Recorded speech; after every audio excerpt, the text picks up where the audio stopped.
Donc c'est parti. Eh ben, bonjour à tous et à toutes. Merci d'avoir accepté l'invitation, Brice et Michel. Je vous connais pas, on se connaît un peu à travers les réseaux sociaux. Euh, Brice, tu es une encyclopédie de ce que tu partages depuis des années. Et, tu as fait le livre L'histoire de l'hypnose qui est fabuleux, que je conseille à tout le monde. Merci. Tu as aussi une chaîne YouTube, on la partagera aussi pour les personnes que ça Mhm. intéresse. Écoute, je vais te laisser l'antenne, peut-être vous présenter en quelques mots tous les deux, si vous voulez bien, pour les personnes qui ne vous connaissent pas. Honneur à Michel. Ah, Oh, mais c'est très gentil.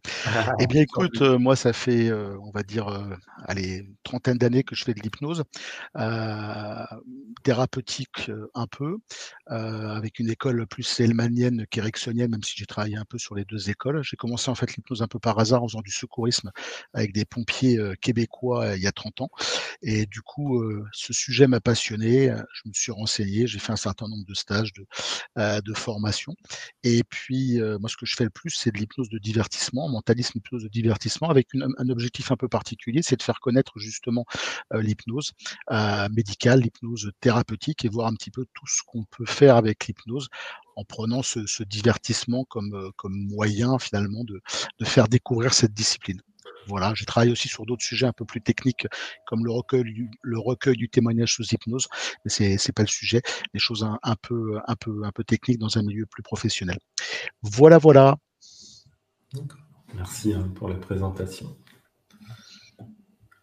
Et donc, Brice. Très rapide, je suis chirurgien dentiste, j'ai une activité libérale depuis 96. J'ai commencé l'hypnose début des années 2000, et puis voilà, ça fait 25 ans, on va dire, que je fais de l'hypnose au quotidien avec les patients. Et après, au fil des années, c'est développé une activité, on va dire, de formateur. D'abord à la fac, au niveau universitaire, on a créé un DU où j'enseigne depuis maintenant une dizaine d'années. Après, un institut privé, l'Institut Hellman. Et après, au-delà des activités de formation, des conférences. Et puis après, auteur des ouvrages voilà, sur l'hypnose. Donc, c'est une passion qui nous réunit ce soir. Et ce soir, je suis content parce qu'on sort un peu des clous. On va aborder un sujet qui me passionne et qui est l'hypnose de spectacle. Et, et on va l'aborder d'un point de vue un petit peu historique, mais en même temps en montrant un petit peu, en ayant une réflexion un peu finalement sur qu'est-ce que cette hypnose de spectacle, qu'est-ce qu'elle a apporté à l'hypnose dite entre guillemets officielle. Et ça, je crois que c'est vraiment quelque chose pour lesquels il faut avoir non seulement un recul historique, mais en même temps même scientifique et théorique, parce qu'il faut comprendre toutes ces interactions qui sont vraiment extraordinaires et passionnantes à explorer. Oui, on va faire le pont en quelque sorte entre l'hypnose de spectacle, le lien historique et l'hypnose médicale en Mm, soi. exactement. Alors, je vais vous partager un petit diapositive, partager l'écran. Partager l'écran. OK. Un système. Oh là là. Alors, là, il me fait un truc de l'espace. Alors, attends. Hop, c'est tout bon. Alors, on va parler donc un petit peu d'hypnose de spectacle. Alors, en fait, quand on pense à hypnose de spectacle, historiquement, souvent, c'est le grand classique, c'est évidemment la catalepsie entre deux chaises. Mais si on s'interroge historiquement sur l'origine de l'hypnose de spectacle, à mon sens, le premier à avoir mis en scène et théâtralisé finalement la transe, c'est Mesmer.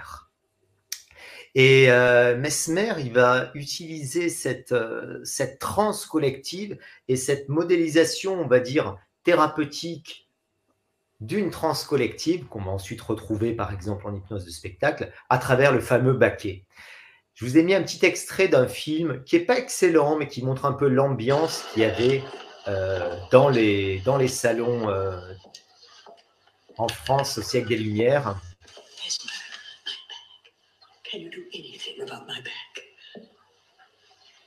J'avance un petit peu. Before you, the conductors of my power. Don't be frightened if you swoon away. Don't resist. Let it caress you, whisper to you, murmur to you as the force in me comes flowing into your flesh, your nerves, your bones.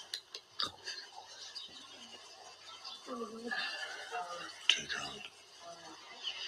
Hold the breath. You may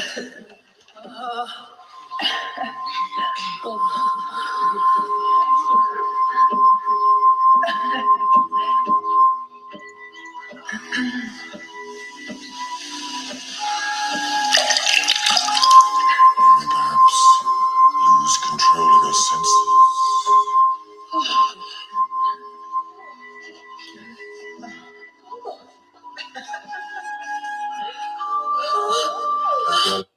Et ce qui est intéressant, en fait, dans cette approche du baquet, c'est que quand les commissions royales, la première commission notamment avec Franklin Lavoisier, etc., expertisé ce baquet, ils ont trouvé uniquement de l'eau, du verre pilé, de la limaille de fer et des tiges de cuivre.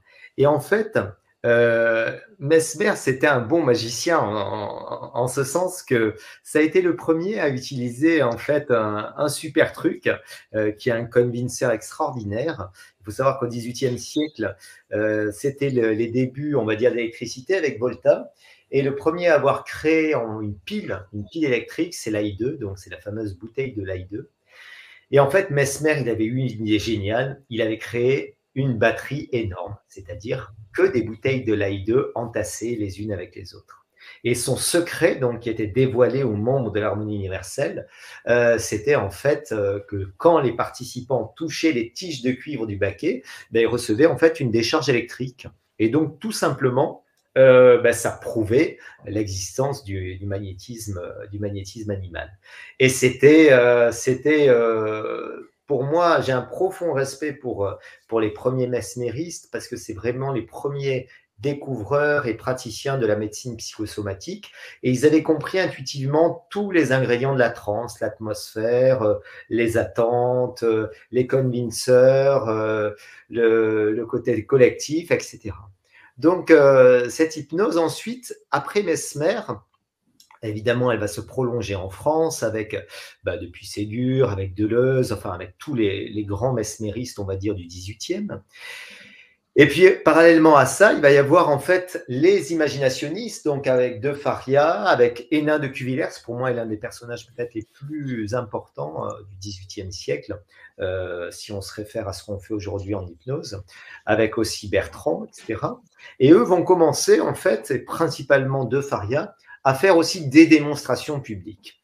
Et ce sont ces démonstrations publiques qui, à la base, veulent justifier en fait une pratique, on dirait maintenant thérapeutique, c'est-à-dire de trance à vocation thérapeutique, qui vont commencer en fait à lancer les mouvements d'hypnose, alors pas de spectacle, mais d'hypnose publique, d'hypnose qui se fait sur une scène.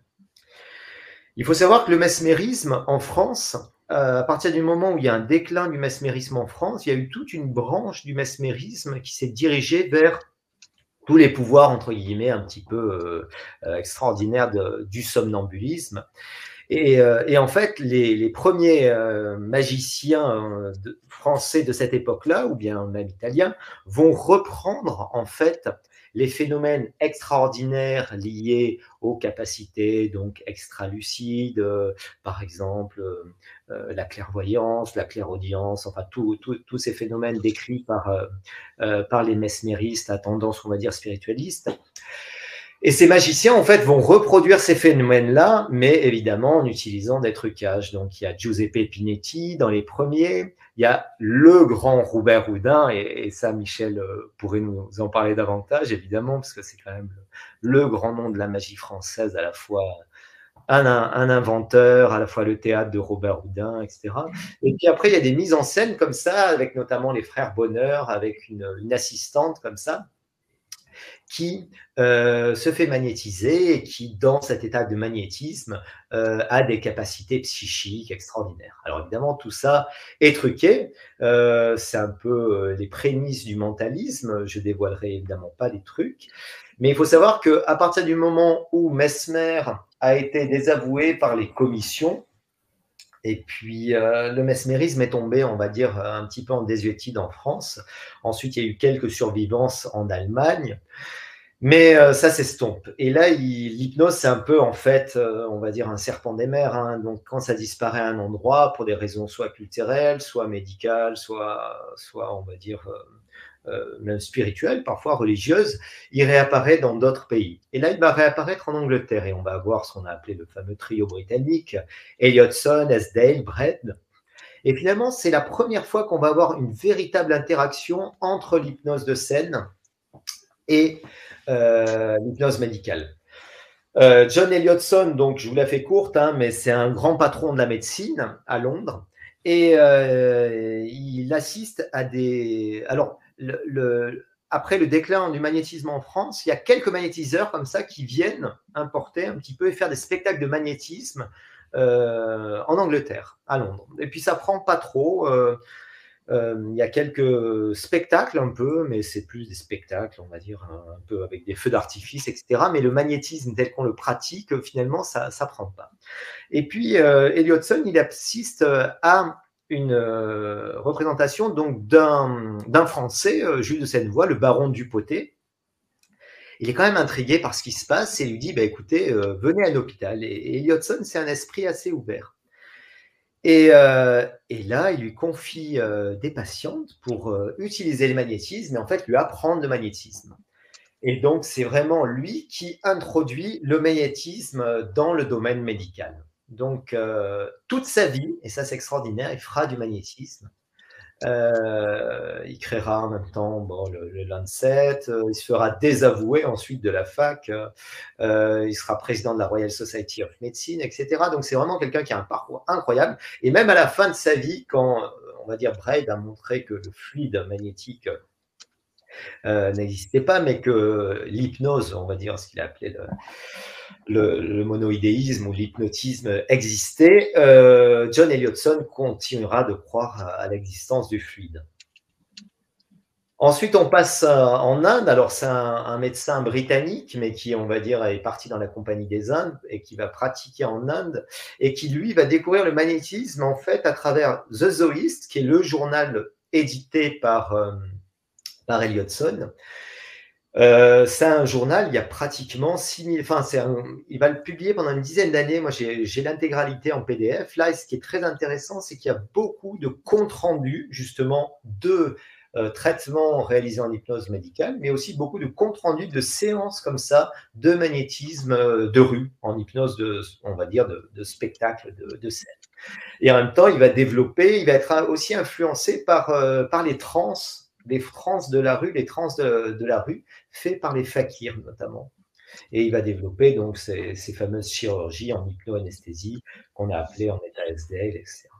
Donc c'est là vraiment on commence à avoir des interactions entre ce qui se passe dans la rue, dans l'hypnose de scène, et en même temps ce qui se passe au niveau médical. James Braid, qui est connu pour avoir inventé le mot hypnose en 1843, et finalement, c'est pas lui, c'est Hénin de Cuvier-Lers qui propose ce mot 20 ans auparavant, un Français, en 1820. Mais lui, c'est pareil, il assiste à des démonstrations de Charles Lafontaine, encore un Français qui s'est exilé à Londres pour continuer en fait son métier de magnétiseur, et qui va comprendre, qui va le voir une première fois, et puis qui retourne le voir une troisième fois, et il comprend que finalement, tout ce qui peut être fait comme ça par magnétisme peut être produit d'une autre façon, et c'est comme ça qu'il invente les premiers termes, en fait, le terme hypnose, et puis son premier ouvrage, Neurohypnologie, et ses premières inductions par fixation, donc focalisation d'attention sur un objet visuel. Ensuite, ça s'estompe à Londres et ça part aux États-Unis. Alors aux États-Unis, le mesmérisme, il a beaucoup de mal à percer au début. Il va y avoir les fameux tractors de Perkins. Ensuite, il va y avoir des disciples comme ça de Poyen, de Collier, de Quimby, parce que en fait, parallèlement à l'émergence du magnétisme, il y a le développement du spiritisme. Alors, je ne vous refais pas l'histoire du spiritisme avec les sœurs Fox, avec les frères Davenport, etc. Mais c'est passionnant. Je l'ai cité brièvement dans le bouquin Histoire de l'hypnose, mais il y a beaucoup de choses à lire. Je vous recommande, il y a des ouvrages de référence. Il y a le bouquin de Burgess, Eugène Burgess, qui est extraordinaire, la Théâtre Spirit, si ça vous intéresse, mais c'est encore des anecdotes incroyables.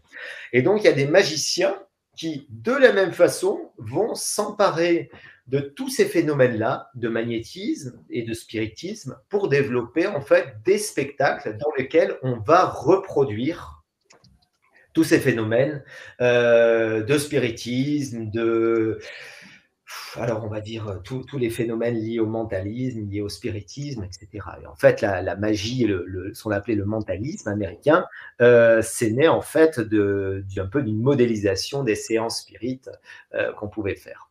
Il y a un très bon film, Midnight Alley, avec Bradley Cooper, Cate Blanchett, qui est sorti il y a 2-3 ans, là, qui raconte un peu cette histoire-là.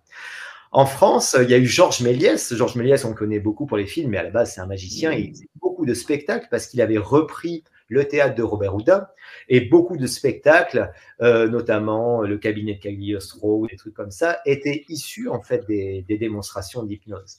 Et il y a évidemment Houdini qui, à la fois, va monter des spectacles de spiritisme, etc. Et surtout, traquer les fraudes spirites. Et ça, c'est aussi l'une des traditions, on pourra en parler avec Michel, des magiciens, de débusquer en fait les fraudes et toutes les personnes qui prétendent avoir des pouvoirs. Alors, ça peut être soit ESP, mentaux, spirit, etc. Et montrer qu'en fait, on peut les reproduire avec de la magie, avec de l'illusion, avec des trucs. On repart en France, et en France, on va avoir un peu ce qu'on appelle le siècle d'or, l'âge d'or de l'hypnose. C'est d'abord l'école de Nancy, la fac de Nancy, avec tous les grands noms, on va dire Liébaud, Bernheim, Liégeois, etc. Coué par la suite, enfin, il y a plein d'autres praticiens, etc. Mais ce qui est intéressant, c'est que souvent, ces praticiens-là, en fait, vont faire appel à des personnes qui font du magnétisme, soit alors d'un point de vue un peu plus ésotérique, par exemple dans le cas de Stanislas de Gaïta ou de Papus, mais parfois des hypnotiseurs, on va dire des magnétiseurs de scène, notamment Donato, et c'est Bernheim qui va le faire venir plusieurs fois. Il a fait son à l'école de Paris, avec Charcot, et puis ensuite son successeur, Babinski. Donato va venir plusieurs fois montrer, faire des démonstrations d'hypnose à Charcot.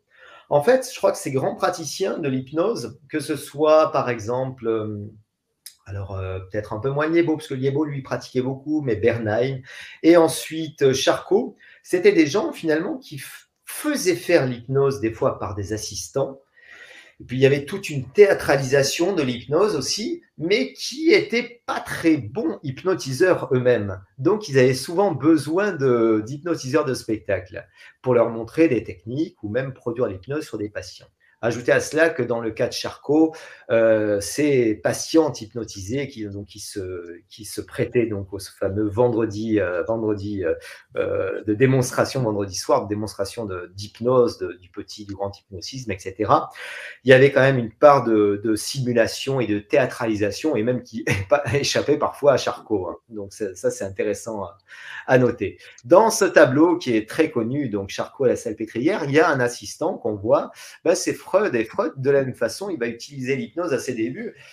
Et comme il a beaucoup de mal, et comme c'est un mauvais, on va dire, hypnotiseur en termes de technique, il va faire appel à Franz Polgar, qui est un hypnotiseur des pays de l'Est, comme ça, pour lui montrer et travailler avec lui sur des techniques d'induction.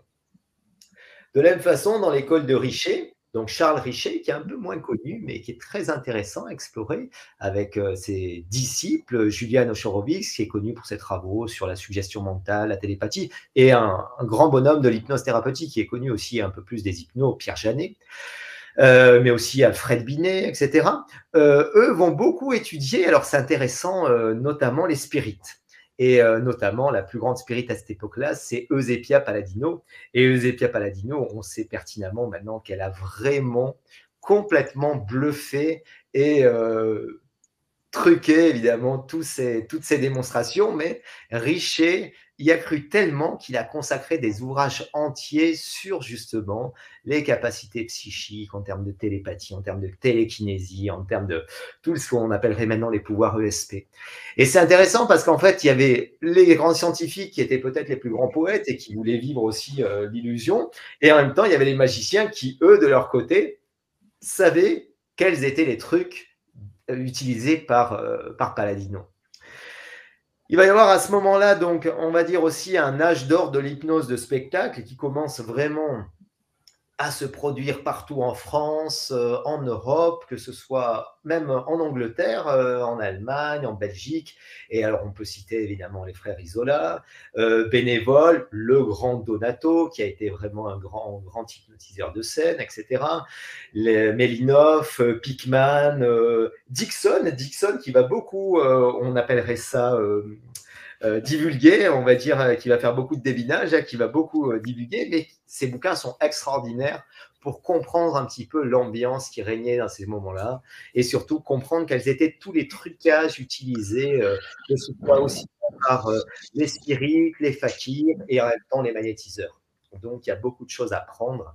Et moi, je suis vraiment, en tant que magicien, un grand fan de tout cela. On part ensuite, ça disparaît en fait en Europe, l'hypnose. Alors, pour simplifier, on va dire il y a l'émergence à la fois de la pharmacie, de la psychanalyse et de l'anesthésie. Donc, on dit que l'hypnose, c'est quelque chose un petit peu au niveau médical qui est à reléguer aux vieilles pratiques. Et donc, on l'utilise un peu moins. Mais il y a toujours des praticiens, je pense à Chertok, notamment en France, qui vont continuer, à Jagot aussi, et aussi dans les milieux ésotériques, qui vont continuer à pratiquer l'hypnose. Mais sur le plan officiel et médical, c'est beaucoup moins pratiqué. On repart aux USA, et aux USA, ce qui est très intéressant, c'est qu'alors cette fois-ci, les frontières sont beaucoup plus fluides entre l'hypnose de scène et la thérapie. Et en fait, beaucoup d'hypnotiseurs qui ensuite sont devenus des grands hypnothérapeutes ou bien des grands formateurs en hypnothérapie viennent de la scène. Premier, c'est Dave Hellman, qui a été pendant 15 ans dans les Vaudevillians, les troupes de théâtre itinérants, et qui ensuite, de 48 à 62, a créé son Course in Medical Hypnosis, c'est-à-dire pour enseigner l'hypnose uniquement aux médicaux. Je pense à Rexford North, qui a été avec également Harry Arons, le créateur de la NGH. Et petite anecdote sur North, il est devenu sourd. Et donc, c'était un hypnotiseur qui était sourd. Et ça, c'est quand même incroyable de faire de l'hypnose et ensuite de ne pas entendre en fait ce que dit le patient. Mais il avait une telle expérience qu'il a pu continuer comme ça à faire de l'hypnose toute sa vie. Charles Tebetz aussi, qui a été un hypnotiseur de scène et ensuite qui a créé les Parts Therapy. Gil Boyne, qui a été à la base un hypnotiseur de scène et qui ensuite a créé la première école pour enseigner l'hypnose à des non-professionnels, enfin des non-médicaux, ce qu'on appelait les lay hypnotistes, et en même temps qui a créé le format des Transforming Therapy. John Kappas, qui a créé la HMI, qui est une grosse école de formation sur la côte ouest aux États-Unis aussi, et qui a donné son nom au métier d'hypnothérapeute, en fait, dans le registre des professions officielles aux États-Unis. Et le grand Ormond McGill, évidemment, qui est né en 1910, qui est mort en 2005, 2006, je ne sais plus, et qui a fait de la magie pendant 20 ans, de l'hypnose pendant toute sa vie, et ensuite de l'hypnose de scène, et après de l'hypnothérapie à sa retraite de 70 à 96 ans, je crois. Il a enseigné la HTI qu'il avait créée avec Randall Churchill sur la côte ouest aux États-Unis. Et Ormond McGill, c'est vraiment on va dire le père de l'hypnose de scène, de l'hypnose de spectacle. Parce que l'hypnose de scène, avant, c'était principalement un peu ça. C'est-à-dire, on avait un hypnotiseur qui contrôlait un sujet, qui lui faisait faire la poule, n'importe quoi. Et surtout, beaucoup de performances physiques, des catalepsies, des trucs, etc. Et finalement, Ormond McGill, c'est le tout premier à scénariser tout ça. Alors déjà, à approfondir la pratique de l'hypnose, parce qu'il avait une grande connaissance aussi bien culturelle des trans, orientales, occidentales. Il avait beaucoup travaillé sur la magie, la sorcellerie, parce qu'il a beaucoup voyagé en fait en tant que magicien professionnel. Donc là, on le voit par exemple pratiquer des inductions de type avec le son, ce qu'il appelait l'hypnose orientale. Et il faut vraiment se plonger dans ces ouvrages parce que c'est une mine d'informations et à la fois sur le plan de l'hypnose de scène, mais aussi sur l'hypnose thérapeutique. Hein. Il y a des bouquins extraordinaires.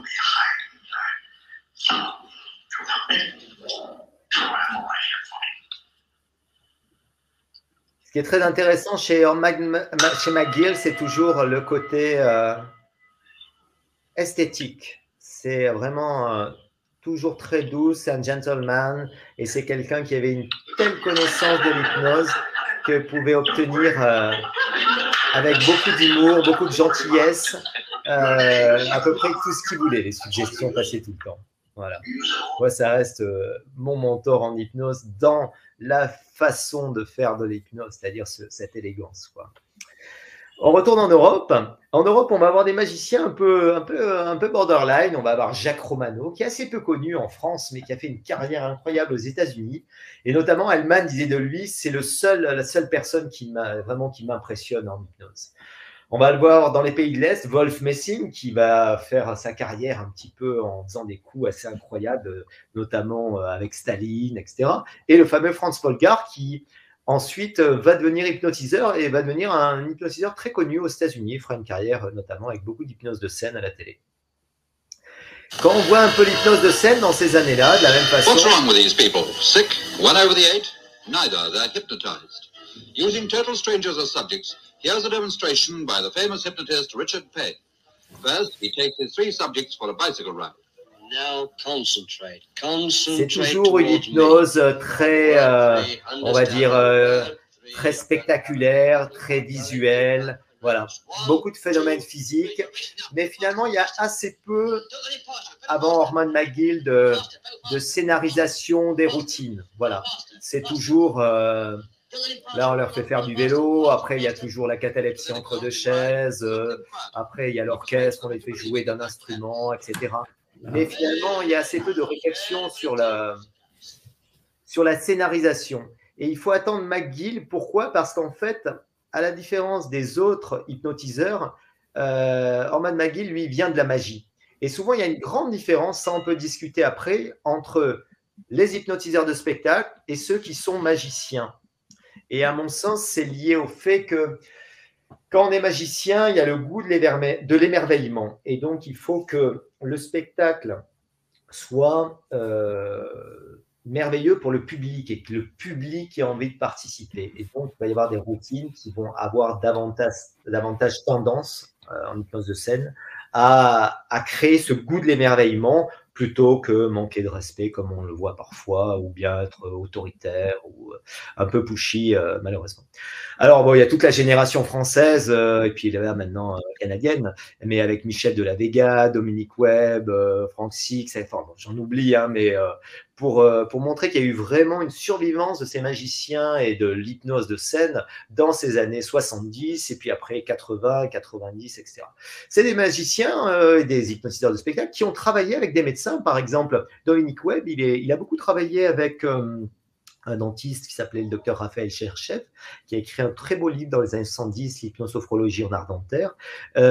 Francis, il avait fait des vidéos comme ça, on le voit faire travailler sur des accouchements, etc. Donc, ils ont continué à garder cette interaction. Alors, je vous en montre une petite, par exemple, de Michel de la Vega. Alors, Michel de la Vega, donc hypnotiseur français, magicien, etc. Et lui, il va passer dans une émission aux États-Unis et il va nous faire la classique, alors j'avance un peu, mais démonstration de catalepsie. Et c'est intéressant parce qu'il le fait presque avec assez peu de suggestions, de façon très en hypnose non verbale.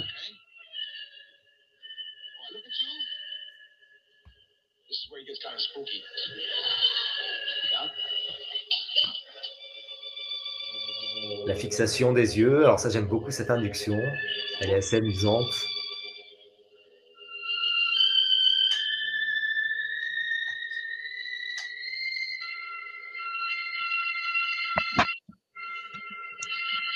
On voit les mouvements idéomoteurs, la bascule corporelle, etc. Et ensuite, il va provoquer la catalepsie. Alors évidemment, il y a un peu une scénarisation, une dramatisation. Ça, c'est pour le spectacle, mais c'est bien fait quand même.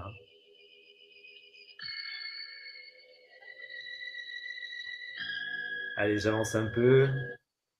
Voilà, après, bon, bascule arrière. Et ensuite, la catalepsie, le grand classique. Et à l'époque, carrément, alors, bon, soit on montait dessus, soit c'était on cassait des pierres. Hein, voilà.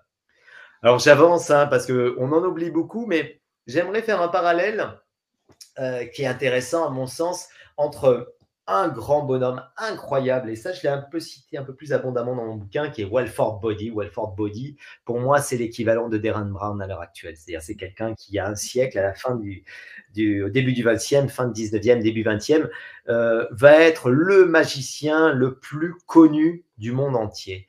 Et il va développer des spectacles incroyables, mêlant à la fois l'hypnose, l'électricité, la radiographie, toutes, on va dire des expérimentations physiques un petit peu débutantes, et en même temps mêler ça à une scénarisation, vraiment, il y avait à la fois la dimension, on va dire, de l'hypnose, de la transe, mais en même temps ce côté, on va dire, grande illusion. Et c'est incroyable. Et maintenant, on le retrouve chez Derren Brown, où il y a ce mélange comme ça entre à la fois le showman, c'est-à-dire la démonstration, ce qu'on voit publiquement, en même temps toute une réflexion sur le psychosocial. Enfin, pour moi, bon, je suis un fan absolu. Je suis allé le voir plusieurs fois à Londres en live, Derren Brown, pour voir ses shows. Et c'est un petit génie. Il y a beaucoup d'autres hypnotiseurs de scène, hein, évidemment, au niveau anglo-saxon, que j'aime beaucoup, ou dans les mentalistes. Je pense à Luc Germain, enfin, toute cette génération-là anglo-saxonne. Mais alors, quelques exemples, évidemment, hein, de coups qu'il a fait grâce à l'hypnose. Comment payer dans un magasin, ça c'est plus de la PNL, avec des faux papiers, comment gagner au tiercé, comment, bon, enfin, vous pouvez retrouver tout ça sur YouTube. Là, il nous refait une catalepsie en faisant croire que la personne est incorporée par un esprit. Enfin bon, toute une mise en scène, et puis c'est un personnage avant tout. Hein. Voilà.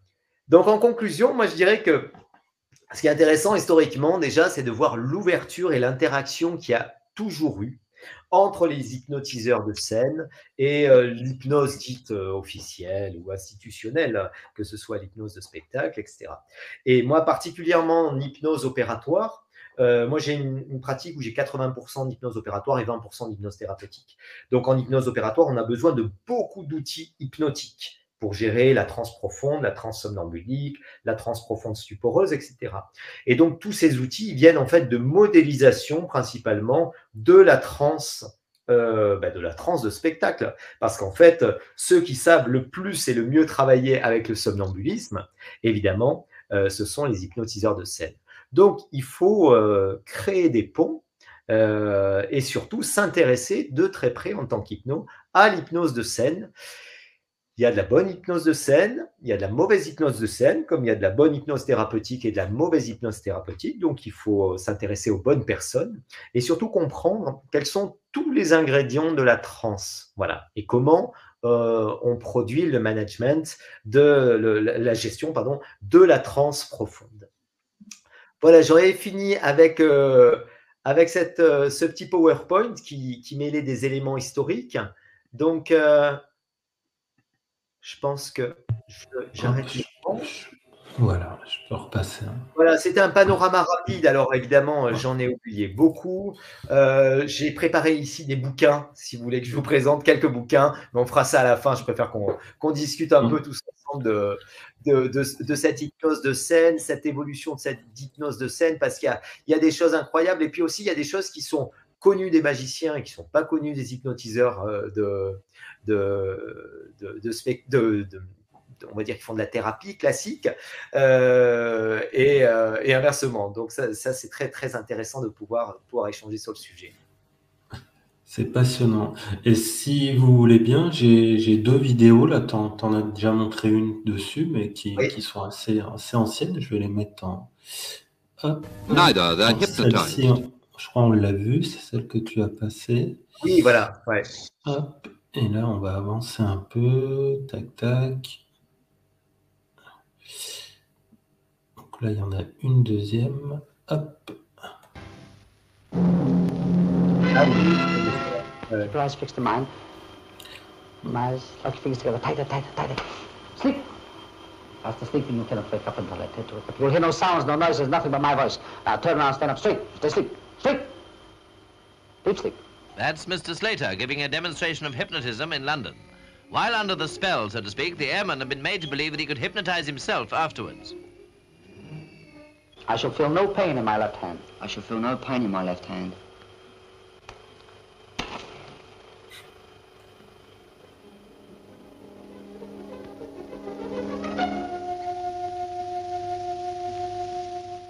Do you feel any pain, sir? No. How does your hand feel? Completely numb? No. Yes, evidently painless. And Mr. Slater says he's a hypnotist with a purpose.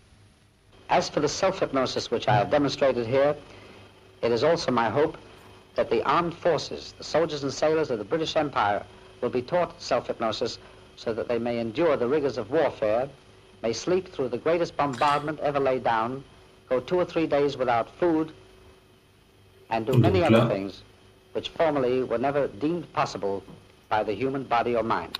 On voit que c'est super intéressant, c'est à l'ancienne, hein. On pourrait plus faire ça maintenant sur les télés, c'était sur un militaire. Bon là il parle un peu, là on va aller en Espagne, donc on va faire rapidement. Donc là c'est un autre style.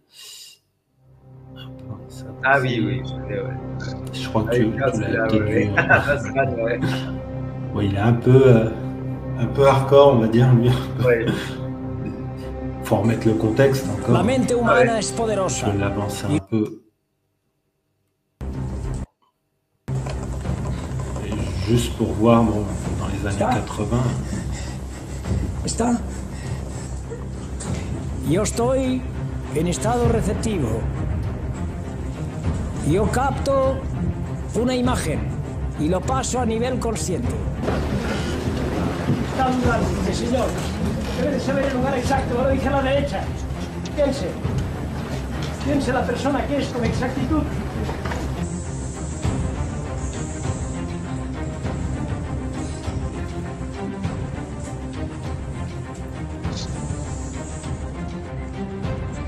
Là, on voit que c'est plus en douceur, comme tu expliquais tout à l'heure. Là, c'est plutôt brusque. La hipnosis no es más que un fenómeno neurofisiológico, un trastorno sensorial. La persona cuando está bajo hipnosis está más despierta que nunca. El individuo se da cuenta de todo, está escuchando de todo, pero no puede decir... Hop. Donc là, oui, ça en Espagne, on voit bien la différence aussi, certainement le côté latin aussi, hein, à l'époque, et puis le charisme à la base, lui, je crois, il est magicien aussi, c'est quelqu'un de bien connu en Espagne, et, magicien, mentaliste et hypnotiseur. Et je vais mettre juste une dernière vidéo qui dure 2 minutes, qui va te plaire, Brice. Donc c'est en Russie, c'est un cours à l'université là-bas dans les années 60, je crois. J'ai fait la traduction en automatique, donc on va voir ce que ça donne, c'est super intéressant. Еще одно занятие. На этот раз задача психотерапевта гораздо сложнее. Учитывая функциональный характер заболевания, психогенный генез этих нарушений, можно рассчитывать, что здесь нам удастся снять эти нарушения.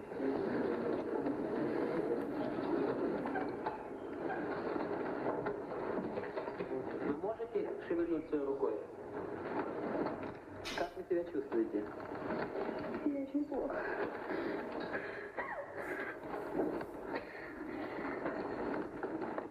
На предварительных сеансах врач уже подготовил больную. Всегда могу стать невозможным? Или можете стать? Все решится сегодня. Так. Сейчас. Смотрите мне сюда.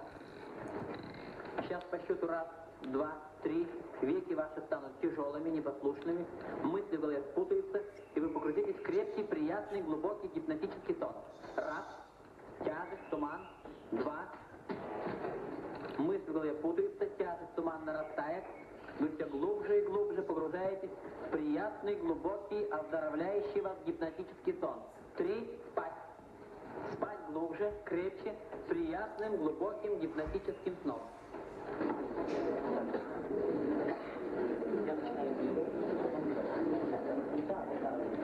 Слушайтесь меня внимательно.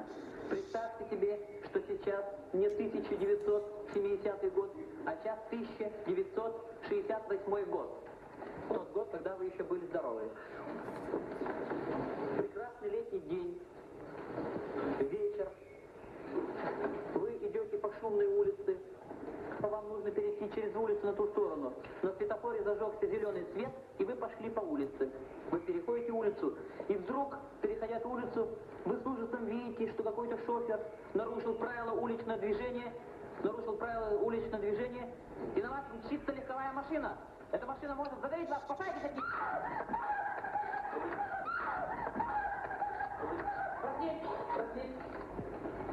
Проснитесь. Вы снова владеете своей ногой. Ваша рука поднимается. Нет, это не чудо. Это особый прием стрессопсихотерапии. Потрясение против потрясения.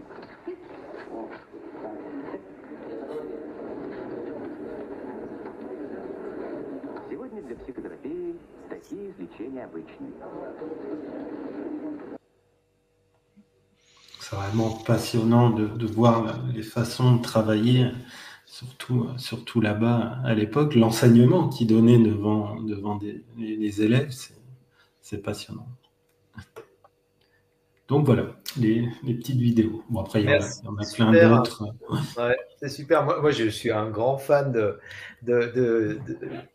comme tout le monde, hein, de toutes ces vidéos historiques. Et alors, surtout l'hypnose soviétique, là, je suis en plein dedans. Mais bon, ça sortirait du topics de la soirée, donc on va rester sur l'hypnose de spectacle. Justement, je te coupe, justement, par rapport à soviétique, la Russie, bon, tu l'as évoqué tout à l'heure, mais qu'en est-il du spectacle est-ce que tu as des sources, ou, enfin, un peu plus que celles qui sont connues et qui ressortent généralement? Tu as des infos, Michel, ou pas? Ou tu veux que je réponde? Alors, sur l'hypnose de spectacle en Russie, pas du tout. C'est encore un peu opaque. Je suis même pas sûr, parce que tu sais qu'il y a des pays, alors je sais pas si la Russie en fait partie, où l'hypnose de spectacle est des fois mal vue, des fois même interdite. Tu as des pays où tu peux pas pratiquer l'hypnose de rue, comme on voit en France, la street hypnose librement. Je sais pas pour la Russie, mais c'est vrai que j'ai rarement vu de vidéos récentes d'hypnotiseurs russes. Je sais pas, ça doit peut-être exister, mais j'en ai pas vu. Non. Alors en fait, moi, si tu veux, quand j'ai préparé l'histoire de l'hypnose, là, j'avais des infos grosso modo sur la période, on va dire russe classique, c'est-à-dire Tokarsky, Platonov, Pavlov, toutes ces écoles-là, tu vois, du début du XXe siècle. Et puis après, j'avais zéro info sur la période soviétique. Et en fait, depuis très peu de temps, là, j'ai pu avoir des infos, mais quand je te dis peu de temps, c'est il y a 6 mois, 6 mois, 1 an. Parce que j'ai un copain qui est en Russie, je lui dis, enfin qui est à Moscou, et je lui dis, bah écoute, si tu as le temps, va me chercher, va voir à la bibliothèque s'il y a des trucs, etc. Donc il m'a trouvé les articles, il m'a trouvé les bouquins, etc. Et en fait, il y a 2 grands noms de l'hypnose soviétique pendant la période donc soviétique, Rochnov et Raikov. Rochnov, ça a été le grand patron, c'est un psychiatre, le grand patron de la psychiatrie à Moscou. Et lui, il a énormément travaillé avec son épouse sur l'alcoolisme. Donc, ils avaient des cliniques où il y avait, alors c'était beaucoup de trans collectives, ils faisaient des hypnoses en fait, mais ce qui durait très très très longtemps. Hein. C'est vraiment les hypnoses profondes, Soviet System, tu vois, les patients, ils étaient là pendant 6 mois et tous les jours, on leur faisait 4-5 heures d'hypnose, etc. Donc là, j'ai tous les bouquins, tous les articles. C'est scanné, c'est en cyrillique. Donc là, je suis en train de bosser avec de l'IA, de l'intelligence artificielle. Alors, vu ma capacité d'informatique, ça me prend un peu de temps pour traduire ça. Voilà. Et après, alors ça, c'est un peu moins intéressant parce que Rochnov, les bouquins qu'il a produits, c'est des bouquins sur l'histoire. Voilà. Mais bon, il y a quand même pas mal de choses qui sont intéressantes sur l'hypnose soviétique. Et par contre, il a eu un élève, un disciple qui s'appelait Raikov. Alors Raikov, on connaît un tout petit peu ce qu'on a appelé la créative hypnosis de Raikov. On voit une vidéo, tu sais, où il y a une nana qui joue comme Rachmaninov. Voilà. Et elle était stressée au piano et il se met à jouer quand même. Et en fait, ce qui s'est passé, c'est que Raikov, donc, alors là, pareil, totalement mystérieux, pas de bouquin, pas d'article, rien du tout. Et j'avais juste le nom. Et en fait, en cherchant, j'ai trouvé que il avait fait des séminaires à Milan, fin des années 70, début des années 80. Et le mec qui avait organisé ces séminaires, c'était un psy, Petr Zivny. Et moi, j'ai ma fille qui vit à Milan, puis Milan, c'est pas très loin de Nice. Et donc, je suis rentré en contact avec lui. Et donc, lui, c'est le dernier disciple de Rykov, qui a été lui-même le disciple de Rochnov. Voilà. Et donc, c'est des mecs qui t'expliquent. Donc là, ça fait 6 mois qu'on est en contact. Chaque fois que je vais à Milan, on passe la journée ensemble à parler d'hypnose. Il me montre des trucs. Donc, il m'a passé tous les bouquins de Rykov, les vidéos, les trucs. Et en fait, ce qui est incroyable, c'est que là, je découvre vraiment une hypnose soviétique qui, pendant 30, 40 ans, voire 50 ans, a vécu en autarcie complète. C'est-à-dire, ils ne connaissaient pas ce qui se faisait aux États-Unis, évidemment, c'est la guerre froide, mais Erickson, même pas en rêve, tu vois, Hellman, même pas, enfin, tout, ils ont vécu avec leur façon de faire de l'hypnose et qui est très, très intéressante parce que très puissante. Et alors, très, très manipulatrice, très liée à l'autorité, mais avec des transes de fou. Et là, il y a vraiment à creuser. Et donc, là, par exemple, en juin, avec Petr Zivny, là, on se retrouve, il y a le Congrès mondial d'hypnose, là, on fait des présentations, on va se retrouver ensemble. Et puis, l'année prochaine, on fera de la formation ensemble à Milan. Voilà, sur l'hypnose des pays de l'Est, c'est un truc de fou, quoi. C'est vraiment un truc qui est pour moi totalement historique, tu vois, totalement inexploité, inexploré. Donc là, je suis en train de scanner les bouquins de Rykov, là, et il va falloir encore que je m'y mette pour ramer, mais c'est un truc sans fin, tu vois, en hypnose. Rykov, j'ai quelques vidéos. Comme ça, dans lesquelles tu t'engouffres.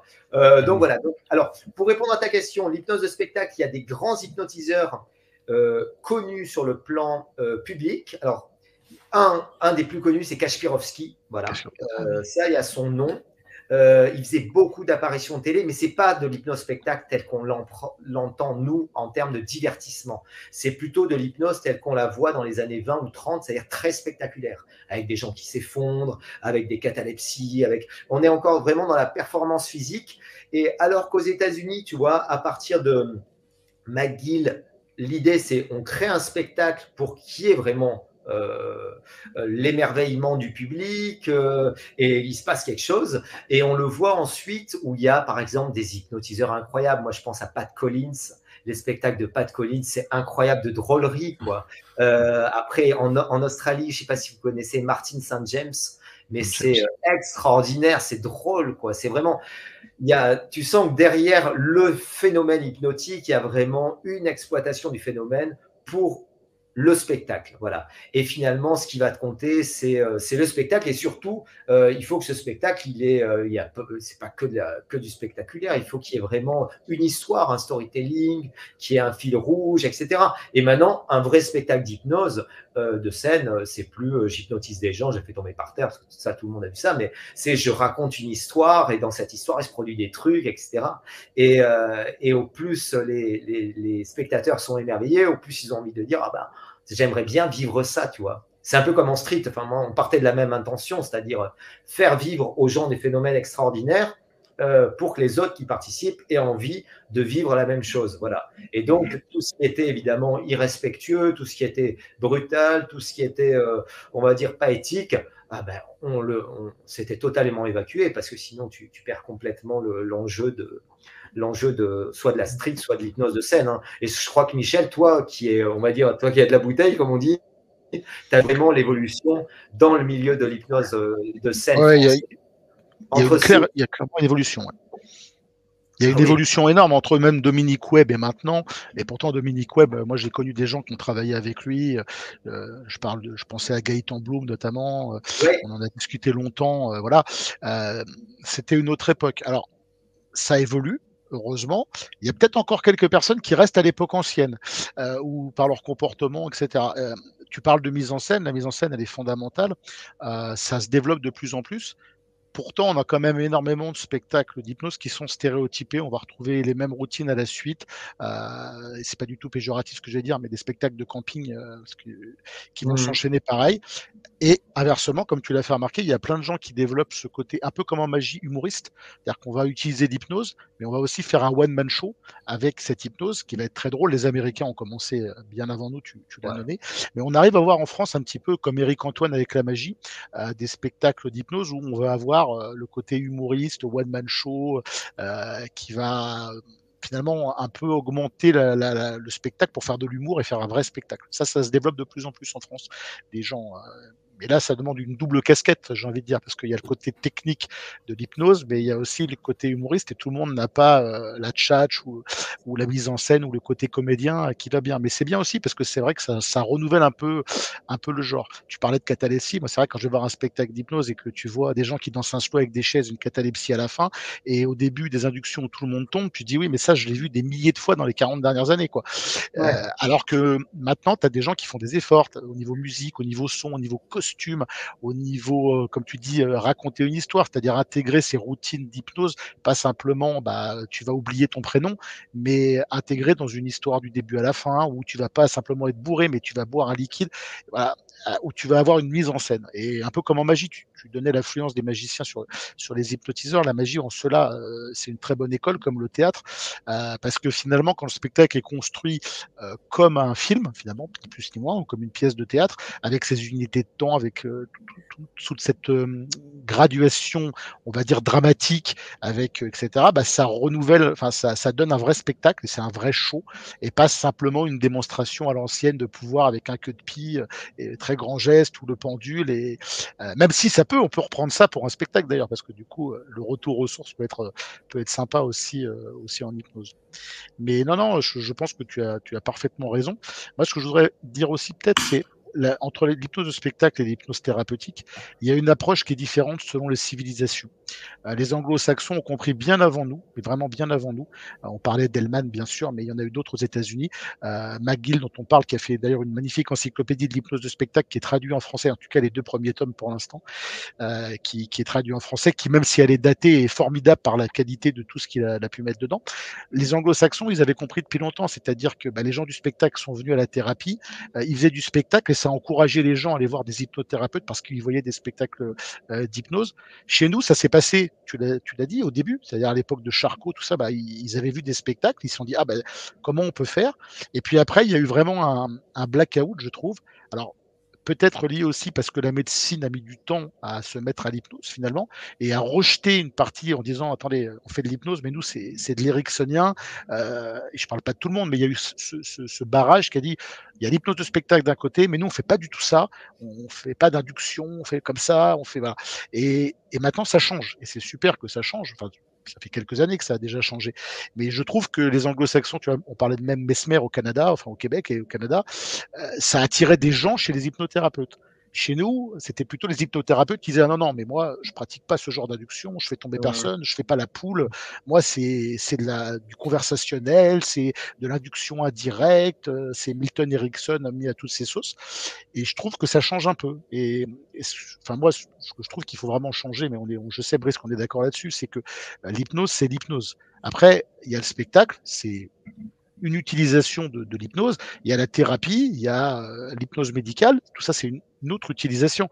Mais sur ces fondamentaux et ces principes, tu l'as fait remarquer, c'est la même chose. Donc dire, moi je fais pas d'hypnose de spectacle, c'est une chose, je ne fais pas d'hypnose de spectacle. Mais dire que c'est totalement différent de l'hypnose thérapeutique, je pense que c'est là où est le problème. C'est pas différent, c'est un autre usage, il y a d'autres techniques, il y a des... Voilà, mais... Et je trouve qu'en France, on est encore un peu trop à vouloir séparer les genres.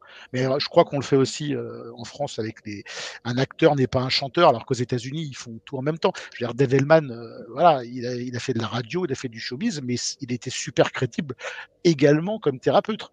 En France, c'est plus compliqué, je trouve, encore aujourd'hui. Mais ça change, heureusement. C'est une vieille institution. Après, il ne faut pas oublier non plus dans l'histoire de la France, il y a eu aussi la coupure entre le magnétisme à l'époque et justement la médecine aussi. Charcot les appelait les jongleurs, comme on disait à l'époque. Il y a eu cette coupure-là, et certainement que ça c'est resté aussi dans c'est pourtant paradoxal, parce qu'on a eu l'école Charcot, on a eu l'école de Nancy, tout ça. Donc il y a des médecins qui se sont intéressés finalement très tôt à l'hypnose. Mais il y a eu une barrière, et on a eu du mal à la franchir. Mais même pour les pionniers, dont a dû être Brice d'ailleurs, en médecine, en dentaire et autres, qui ont voulu faire apporter l'hypnose, ils ont dû être confrontés, mais tu nous diras, à une réticence. Parce que tu as quand même des médecins qui ne veulent pas en entendre parler, qui ne voulaient pas en entendre parler. Et moi, je sais que je faisais beaucoup de spectacles à une époque dans les galas de médecine, et j'adorais ça. Parce que du coup, tu pouvais travailler avec ces étudiants en médecine qui te venaient te voir après, d'ailleurs, pour des phobies, pour autre chose, et tu pouvais leur dire, mais ils disaient, mais c'est super, mais, et je dis, bah oui, allez voir, vous avez des diplômes universitaires maintenant, il y a des gens qui ont travaillé sur plein de choses, allez vous y intéresser. Et c'est bien que ça devienne de moins en moins perméable, parce que du coup, ça permet je pense, d'intéresser un maximum de professionnels de santé finalement à l'hypnose. Et si par le spectacle ou le divertissement, on arrive à leur dire, à leur faire toucher du doigt, bah écoute, oui, mais si on sent pas ça, peut-être qu'on peut faire oublier une douleur, peut-être qu'on peut, dans certaines façons, travailler sur certaines choses. Et c'est super de pouvoir avoir cette complémentarité en fait. Dans les anciens, il y en a un, Brice, qu'on avait échangé aussi, justement, c'est Donato. Il a fait un pèlerinage, il est allé voir tous les médecins. En Suisse, il remplissait des salles entières. Il a même été interdit en Italie, je crois. Belgique, il était en Belgique, il était à la base littéraire. C'était quelqu'un qui savait présenter l'hypnose, et il mettait généralement tout le monde d'accord. Enfin, d'après les seuls écrits qu'il y a sur lui. C'était un pionnier.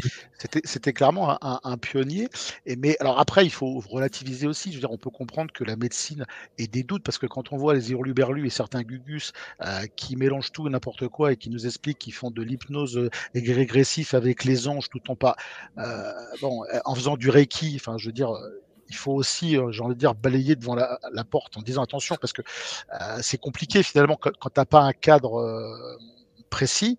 En France, le cadre, il est assez flou finalement, parce que hypnothérapeute, alors déjà on pourrait discuter du terme thérapeute parce que c'est médical, et puis surtout, comment on peut se présenter hypnothérapeute, parce que si tu veux, moi, des certifications d'hypnothérapie, je peux t'en sortir des 50, je vais sur Internet, je donne 20 € ou 100 €, et à la fin, j'ai un magnifique certificat en disant que je suis formé, sauf que là, il n'y a pas la crédibilité de la formation, c'est ce qui, à mon sens, manque aussi actuellement, même si tu as des grandes écoles, on va dire, qui commencent à sortir du lot, à être renommées, mais je veux dire, il n'y a pas de certification d'État en dehors des diplômes universitaires par les facs qui font que finalement n'importe qui peut dire je fais de l'hypnose. Tu as des cas sectaires d'ailleurs avec de l'hypnose. Je suis dans l'Aude là actuellement. On a un ancien chirurgien Gugus qui a monté une espèce de secte et qui se promène à Bucarach, là où il y a la fin du monde, avec 80 personnes, en expliquant qu'il fait une espèce d'hypnose régressive, enfin un truc ésotérique que Houdini aurait eu plaisir à essayer de démontrer les incohérences. Donc ça reste compliqué, mais moi je pense que les barrières sautent peu à peu et que c'est bien, parce que ça peut attirer, entre guillemets, les deux mondes enfin les deux mondes, les deux parties sont intéressantes, je pense, et c'est pas Brice qui va dire le contraire, parce que je sais qu'il connaît bien Hellman et beaucoup mieux que moi pour avoir eu la chance de travailler voilà, des inductions hellmaniennes, entre guillemets, qui sont des inductions qu'on utilise parfois en spectacle, c'est très efficace aussi dans certains parties en thérapie. Donc les gens peuvent partager tout ça, il n'y a pas de frontières, et inversement, quoi. Je pense qu'on gagne effectivement à essayer d'être complémentaires. Et finalement, faut pas, puisqu'on parle d'Erickson, moi j'aime bien dire, parce que j'ai pas mal étudié Erickson, c'est assez drôle parce qu'en France, on a l'impression, hypnose ericksonienne, c'est un carcan, quoi. C'est on fait des inductions longues pendant une demi-heure dans un canapé, que ça. Quand on lit l'œuvre d'Erickson et son travail, c'est tout sauf ça, quoi. Il fait du spectacle, Erickson. Il fait des inductions rapides, il fait des inductions instantanées. En fait, il s'adapte à son patient. Parce que voilà, il n'y a pas d'autre mot. Et je crois c'est aussi ça, cette force. Il utilisait toutes les armes, tous les outils d'un panel énorme. Alors, c'était sans doute un génie à bien d'un titre, mais voilà, il se privait pas. Et voilà. Et moi, j'aime ne pas me priver en disant, écoutez, ah non, ça c'est du spectacle, je vais pas le faire. Ça n'a pas de sens, à mon sens. Alors, c'est intéressant, si tu veux, par rapport à ce qui vient d'être dit. Alors déjà, Michel, bon, je te rejoins, on est sur la même ligne. Et pour moi, on va dire, il y a de la bonne et de la mauvaise hypnose. Aux États-Unis, par exemple, pour te donner une idée, moi, les 3/4 des copains qui sont hypnothérapeutes, qui ont des écoles, etc., je pense, je sais pas, à Sean Michael Andrew, etc., des sommités, eux, ils ont leur cabinet d'hypnothérapie. Et ensuite, ils ont leur show d'hypnose de spectacle. Et c'est totalement accepté. Et au contraire, souvent, on les connaît, on les reconnaît parce qu'ils sont des très bons hypnotiseurs de scène. Et c'est aussi une façon pour eux de se faire connaître et reconnaître professionnellement. Et en même temps, ils ont leurs activités de formateurs, d'hypnothérapeutes, et ce sont d'excellents et très bons hypnothérapeutes et très bons formateurs. Donc, ça pose aucun problème. Après, il y a l'hypnose de scène vraiment où soit c'est des magiciens qui sont venus à l'hypnose de spectacle et qui ont modélisé des spectacles qui vont mêler à la fois du mentalisme, de la magie, du traquage, de la grande illusion et de l'hypnose, voilà. Et ça, c'est très, très intéressant parce que là, il y a vraiment des choses extraordinaires. Soit on va avoir vraiment des hypnotiseurs de scène purs et durs. Et là encore, c'est hyper bien fait, c'est bien scénarisé. Je pense à Las Vegas, il y a Marc Savard qui fait des trucs incroyables, mais d'une drôlerie. C'est des spectacles vraiment... tu te marres du début à la fin, mais c'est très drôle, quoi. Mais je ne sais pas si ça serait possible en France, tellement ça me paraît un peu fou. Voilà. Après, en France, le côté plus institutionnel, les facultés, les machins, etc., il faut savoir que l'hypnose, déjà, elle est toute neuve dans les facs, parce qu'il a fallu attendre... alors, même si elle est revenue début des années 80 avec Jean Godin en France, avec la nouvelle hypnose, et puis après toute la mouvance néo-ericksonienne. Et là, je te rejoins entièrement, Michel, c'est-à-dire il y a vraiment une différence entre ce que faisait Erickson et ce qu'on apprend dans les écoles néo-ericksoniennes, parce qu'il n'y a pas grand-chose des fois de commun. Donc moi, comme pour Hellman, comme pour tous les grands auteurs, allez à la source, formez-vous vous-même, faites-vous votre propre idée, lisez, regardez les vidéos. Maintenant, avec Internet, on a accès à tout, donc ce serait dommage de s'en priver. Mais surtout, il a fallu attendre les neurosciences et surtout l'imagerie cérébrale. Et ça, c'est quand même les années fin 90, c'est Rainville, c'est Fébonville, etc., pour avoir une crédibilité sur le plan scientifique et médical. Pour vous donner une idée, dans les pays anglo-saxons, l'hypnose est reconnue comme un outil médical et scientifique en 1955 par la BMA, la British Medical Association, et en 1958 par l'American Medical Association. Donc eux, ils ont 75 ans déjà d'hypnose, entre guillemets, médicale, qui est reconnue, et ils travaillent avec ça. En fait, ça ne pose pas de problème. Et en France, l'introduction des premiers DU, ça a été le DU par Benayem en 2002, je crois. Et puis après, il y a eu un DU, par exemple, à Nice, il y a eu le DU d'hypnose médicale.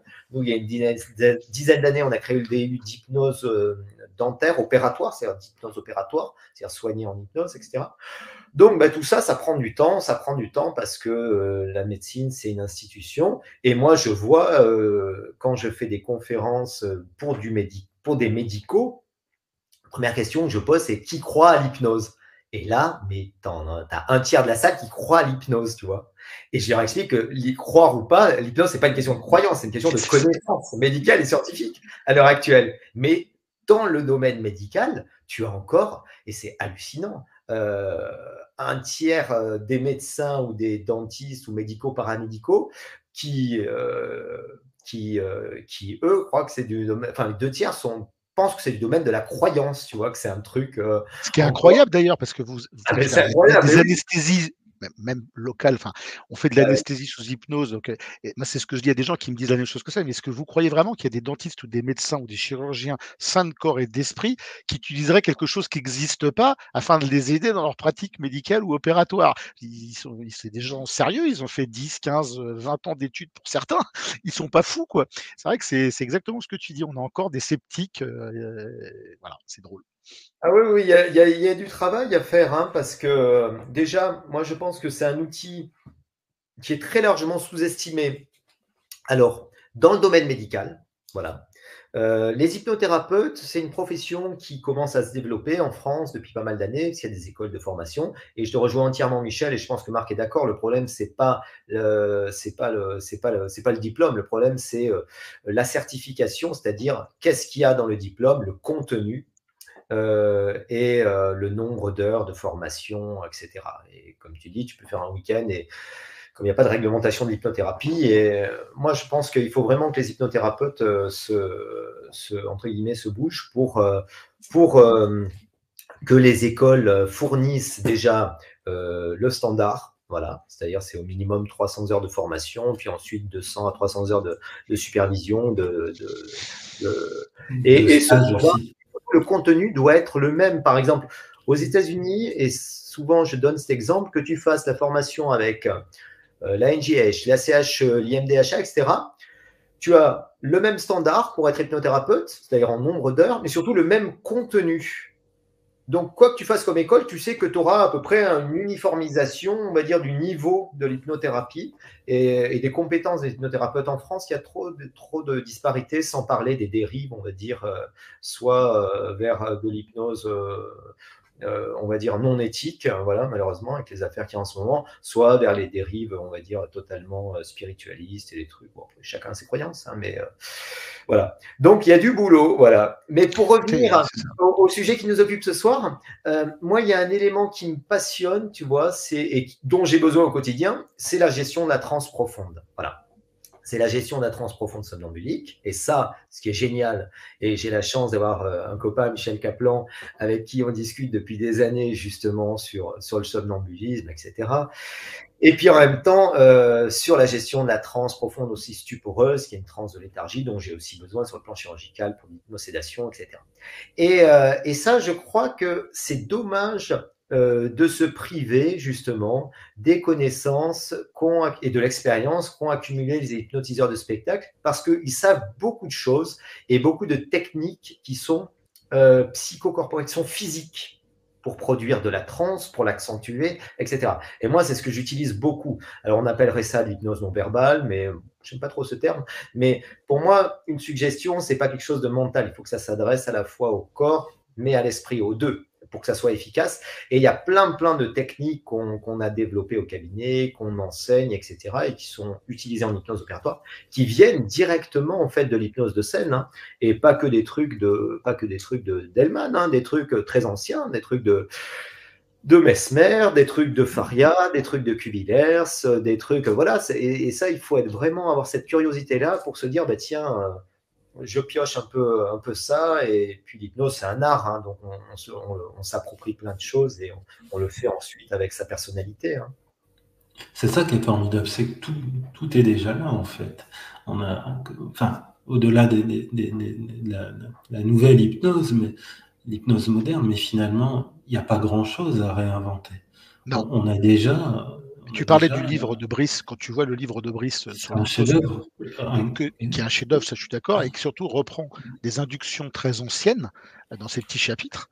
Et c'est drôle parce que tu te dis, ben oui, mais cette induction ancienne, finalement, on continue à la pratiquer légèrement différemment, mais il y a toujours tel ou tel mouvement, telle ou telle rupture, telle ou telle chose. Ça veut dire que finalement, on a évolué un petit peu dans la forme, mais sur le fond, comme tu dis, tout a déjà été expérimenté depuis des siècles finalement, et que le reste, c'est ça qui est formidable en fait, c'est de se dire finalement, on est dans de la continuité. Alors oui, plus moderne, oui, il y a peut-être moins de grands gestes, oui, on n'a plus un pendule, mais finalement, de la méthode Coué aux Égyptiens, même avant, quand on regarde tout le travail de recherche avec ces inductions qui, moi, m'ont passionné, parce qu'il y en a que je connaissais, d'autres que je connaissais pas, et puis tu te dis, mais finalement, dans un spectacle, ça peut être intéressant de reprendre cette induction, parce que si elle marchait il y a 300 ou 400 ans, il n'y a pas de raison qu'elle ne marche pas aujourd'hui, et finalement, c'est un peu de l'archéologie, comme on dit, de recherche, mais ça marche quoi.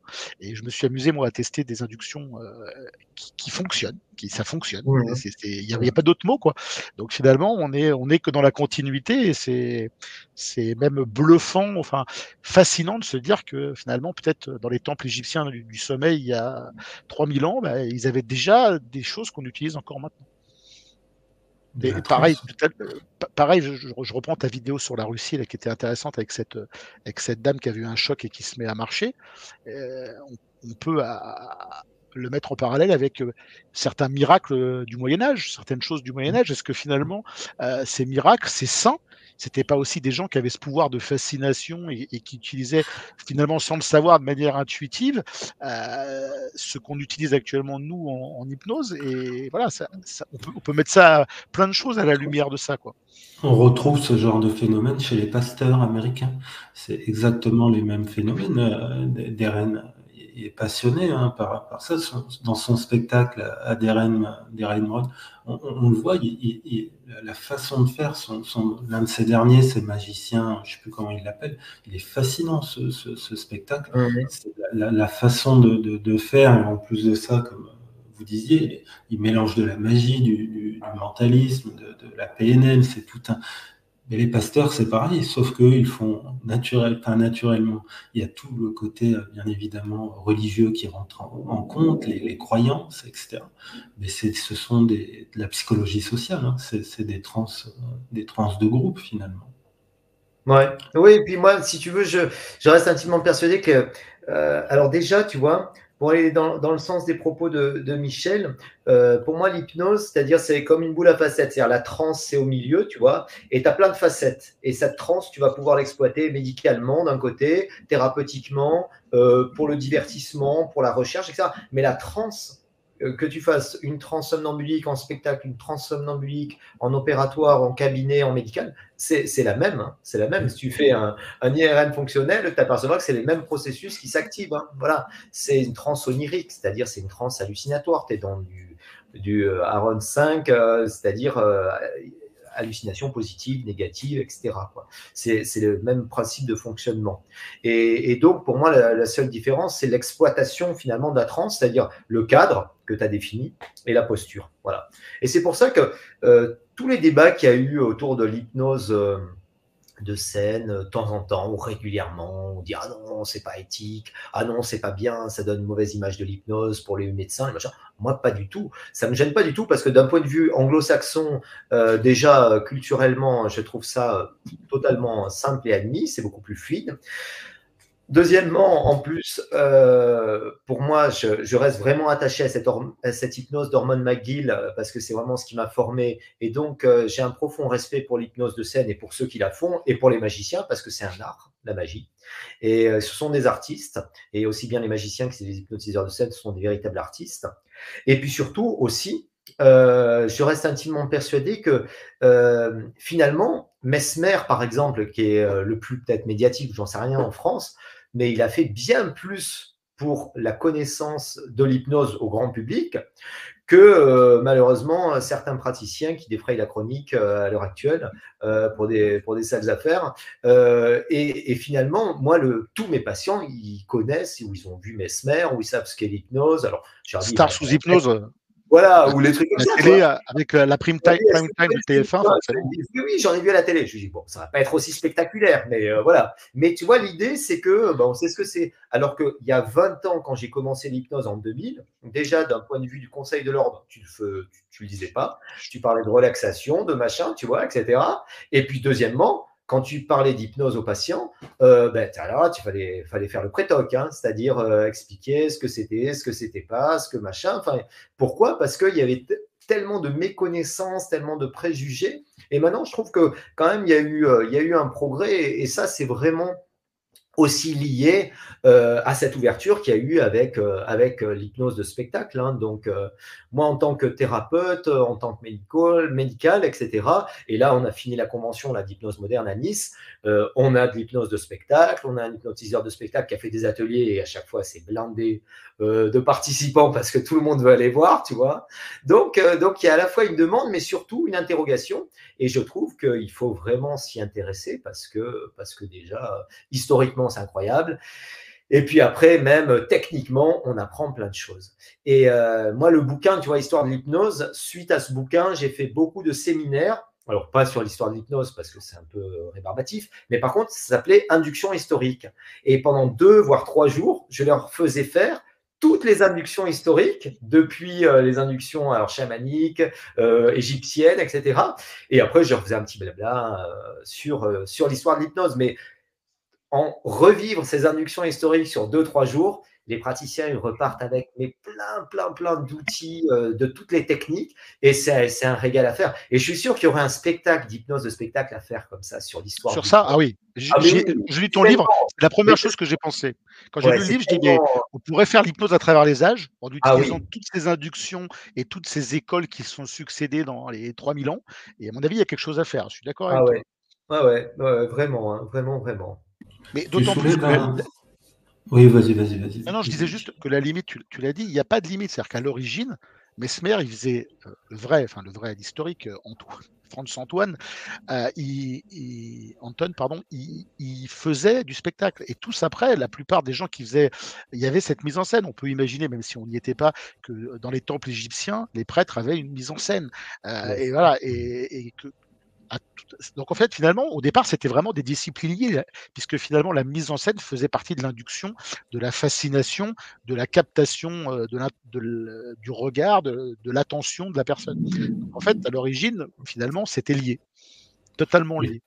Toute la ritualisation, même en street, il y a une ritualisation, même si ça se fait parfois en quelques minutes, quelques secondes, il y a une attente derrière. Ils ont comme j'aime le dire, Mesmer a déjà tracé tout le pré-talk, notre Mesmer actuel. Oui. C'est déjà fait depuis dans l'inconscient collectif. Et là, tout à l'heure, vous souleviez un point, Brice soulevait un point, le Mesmer actuel, le paradoxe, ce que je peux remarquer, c'est que il est mal vu globalement chez les praticiens, peut-être aussi dans le monde un peu de la médecine, que chez le grand public, il est bien vu. Tout le monde, enfin la plupart du temps, moi je le vois au cabinet, quand ils m'en parlent, ils veulent faire de l'hypnose comme Mesmer. C'est même eux qui sont en demande finalement, paradoxalement. Et ça, c'est un point qu'on regarde depuis quelques années maintenant, qu'on observe chez les praticiens. Et c'est toujours bien ancré quand même, c'est toujours bien ancré que Mesmer, il est négatif. Pourtant il fait du bien au monde, de l'hypnose, Exactement, mais ce cadre, il était lié par exemple au cinéma, il est lié à la littérature. Pendant très longtemps, l'hypnose de cinéma ou de littérature, c'était je le veux, dors, prends ton couteau, va assassiner quelqu'un. Enfin, on était vraiment dans ce stéréotype qui fait que les gens de base avaient peur, parce qu'en plus après il y avait le cérémonial où on voyait les gens tomber, ce qui est très impressionnant pour la personne qui regarde, beaucoup moins pour la personne qui est le sujet. Mais c'est vrai qu'on avait cette hypnose de cinéma et de littérature qui était très formaté finalement. Alors que là, dans les spectacles de Mesmer, il fait parler du spectacle, on voit que c'est drôle, on voit à la télévision qu'il y a des choses, on voit qu'il raconte une histoire des hommes préhistoriques ou que sais-je dans ces différents spectacles. Je pense que ça a aussi banalisé l'hypnose en termes de dire oui, c'est un jeu, c'est un divertissement et on peut pas faire aux gens n'importe quoi comme à la télévision dans le film un tel ou voilà. Après, à certains moments, bien évidemment, il a déconné. On prend les exemples de prendre le pistolet, de faire tuer quelqu'un ou faire une simulation de crise cardiaque. C'est de la folie. Je pense qu'il s'en est voulu. Il le fait plus apparemment depuis quelques années. Oui, là-dessus, même si ça reste que des suggestions, il y a tout un côté théâtral aussi dans le spectacle. Les gens... le fameux observateur caché, il sait à peu près qu'ils sont en train de jouer aussi une scène. Hein. Il y a les personnes en hypnose sur le spectacle. Il y a aussi, d'autant plus quand il fait Star sous hypnose avec des pseudo-stars qui veulent exister et les moyens de TF1, on pourrait en parler. Forcément, ça change la donne. Mais je pense que oui, il fait des erreurs. Maintenant, ce qui est un peu dommage, c'est que lui, il a quand même une grande connaissance de l'hypnose. Après, moi, ce que je remarque dans ma pratique au quotidien pour voir un peu comment des gens travaillent, c'est que il y a eu une vague Mesmer médiatique qui a fait que plein de gens se sont dit pour avoir des contrats, moi, magicien, j'arrête les lapins, les cordes et les anneaux et je vais mettre à l'hypnose. Sauf que là a été l'erreur. C'est-à-dire que moi, quand je me suis mis à la magie, j'ai travaillé. Je suis pas arrivé comme un touriste. Et le problème, il est là, c'est qu'on se dit, c'est facile parce qu'effectivement, tu lis la voix de l'inconscient en street hypnose, tu fais un test ou deux, tu vas avoir des résultats. Voilà. Mais tu n'auras pas cette connaissance, ce recul nécessaire. C'est pour ça aussi que c'est intéressant, comme tu fais du spectacle, d'avoir des connaissances de thérapie, parce que des gens viennent t'en parler. Moi, c'est ce que je dis souvent, j'ai jamais fini un spectacle ou une démonstration d'hypnose divertissante sans qu'à la fin, j'ai plein de gens qui viennent s'agglutiner en disant est-ce que tu peux soigner le cancer? Est-ce que tu peux me débarrasser de ma phobie des araignées? Est-ce que j'ai peur de conduire? Tu peux m'aider? Donc, c'est intuitif. Et je pense que le tort qu'il y a eu, c'est que beaucoup de gens se lançaient effectivement en lisant un bouquin, sans faire de stage, sans pratiquer, sans même aller dans un club de street hypnose, et se sont dit je vais faire. Et là, au niveau éthique, au niveau même à la télé, on l'a vu. Enfin, je veux dire, on a vu des choses sur je sais plus comment c'était cette émission, peu importe. Tu as des gens qui arrivent, voilà, tiens, ça y est, t'es amoureux de moi, embrasse-moi. Ah oui, ça marche pas. Bah oui, mais il faut peut-être pas le faire comme ça, en suggestion directe face à face avec quelqu'un à la télé.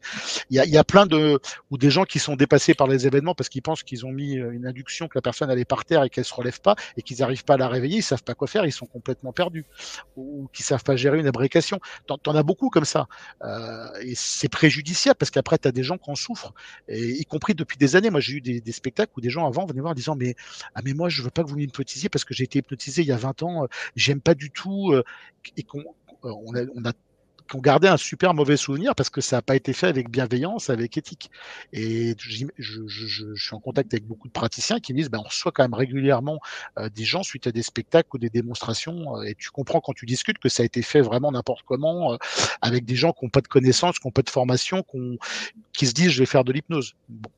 C'est aussi un des risques je parlais des praticiens qui inventent tout, qui mélangent le Reiki, le parler avec les morts.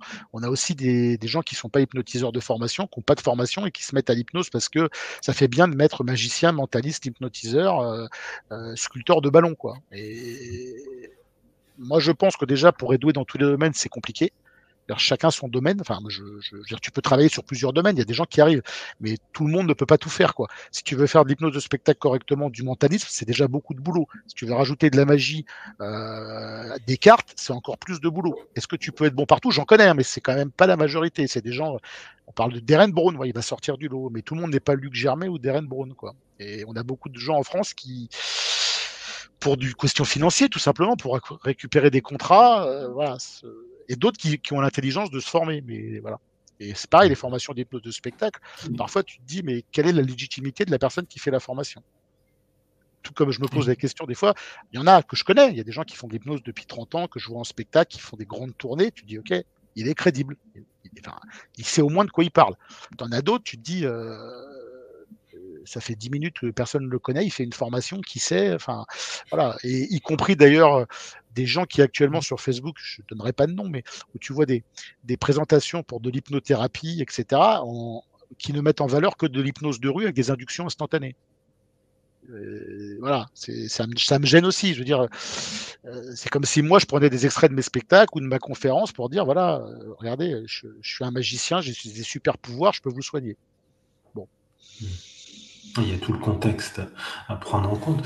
Là, pour revenir aussi sur l'hypnose de spectacle en lien avec thérapeutique, elle est efficace bien évidemment dans les cabinets, donc en hypnose rapide, instantanée, etc., ce qui rejoint la street aussi, mais il y a aussi bien évidemment en dentisterie, comme Brice, dans les blocs opératoires, savoir faire de l'hypnose rapide, efficace, profonde. C'est super intéressant pour les anesthésistes, etc. Donc, il y a deux écoles en Europe. Il y a l'école, on va dire, plutôt hellmanienne. Il y a l'école un peu, j'appellerais même pas ça, sophrologique, ericksonienne. Ils arrivent quand même à travailler comme ça au bloc. On le voit parfois dans des reportages. C'est remarquable aussi de se dire que la personne est anesthésiée, enfin, sous hypnose, avec certaines hypnoses plutôt rêverie, et il y a l'hypnose plutôt hellmanienne directe qu'on retrouve au bloc, qui est super efficace et qui vient du monde du spectacle directement. Oui, je te rejoins, c'est-à-dire il y a deux choses en rapport avec ce que vous venez d'évoquer. Ce que dit Michel est vrai, c'est-à-dire l'hypnose, c'est un vrai métier. C'est-à-dire on ne s'improvise pas hypnotiseur. Même quand on est magicien, moi, les copains qui sont hypnotiseurs de spectacle, enfin Michel Kaplan, lui, il en fait depuis, il s'y est intéressé pareil en même temps que moi, il y a 15-20 ans. Donc il connaît le métier et justement, il déplore cette tendance actuelle à l'hypnose, c'est à la mode et donc, bon, ben, je lis un bouquin, je regarde 3 trucs sur YouTube et j'y vais, quoi. Et ça, non, c'est pas bon parce que l'hypnose, il y a beaucoup de connaissances à avoir et puis beaucoup de métiers, surtout beaucoup de pratiques, hein. Voilà. Et d'autant plus que autant il y a eu d'époques où il y avait ce qu'on appelait des lièvres, et d'ailleurs ça a été beaucoup utilisé, hein, ça, on le sous-estime, mais les Donato, les Pickman et compagnie là, il faut savoir que ils étaient pas, c'était aussi des sacrés filous, hein, et qui sélectionnaient les gens, que une semaine avant leur arrivée dans les foires, dans les villes, il y avait déjà des complices, il y avait déjà des personnes qui avaient fait... Bon, enfin, derrière tout ça, il y a quand même beaucoup de on va dire, de suggestions, on va dire, pour pas dire autre chose. Voilà. Quand on avait, moi, c'est amusant parce que l'expérience que j'ai, c'est il y a une petite dizaine d'années, on avait monté l'équipe de street hypnose à Nice. Et la moitié, c'était des magiciens et la moitié, c'était des médicaux, en fait. Et tout le monde voulait découvrir l'hypnose, que ce soit la transe somnambulique, pour la thérapie ou pour le médical, et pour les magiciens parce que ça commençait à être à la mode, tu vois. Et à Nice, là, j'avais contacté Laurent Richard, on avait dit tiens, il faut qu'on monte une équipe de street, etc. On a dû démarrer à 4-5. À un moment donné, on était une dizaine, une quinzaine, et puis bon, ça a duré le temps que ça a duré. Mais en tout cas, ça c'est une très très bonne école, l'école de la rue pour apprendre la gestion de la transe somnambulique, la production des phénomènes hypnotiques, que ce soit après dans un cadre thérapeutique, médical ou dans un cadre ludique. Ça, c'est très, très intéressant parce que ça permet vraiment de se tester. Hein. Voilà. Donc, en termes de technique, je pense que c'est l'une des meilleures écoles, c'est la street. En tout cas, la street devrait être une obligation dans tout cursus d'hypnose. C'est pas pareil, c'est différent. La street t'apporte beaucoup de choses. Après, le spectacle, c'est entièrement différent parce que c'est une foule à gérer. C'est pas pareil. Oui, c'est facile de faire du tête-à-tête. Enfin, je veux dire, c'est facile. C'est pas facile, mais tu vas dans la rue, tu es en tête-à-tête, tu fais ce que tu as à faire. T'as pas la notion de foule à gérer, de groupe. C'est-à-dire que plus tu fais monter de gens sur scène, plus c'est compliqué de les gérer, même si tu les sélectionnes bien. D'ailleurs, tu as beaucoup d'hypnotiseurs, quand ils font des gros spectacles, qui se mettent à plusieurs, où tu as des assistants qui viennent aider pour un certain nombre de choses.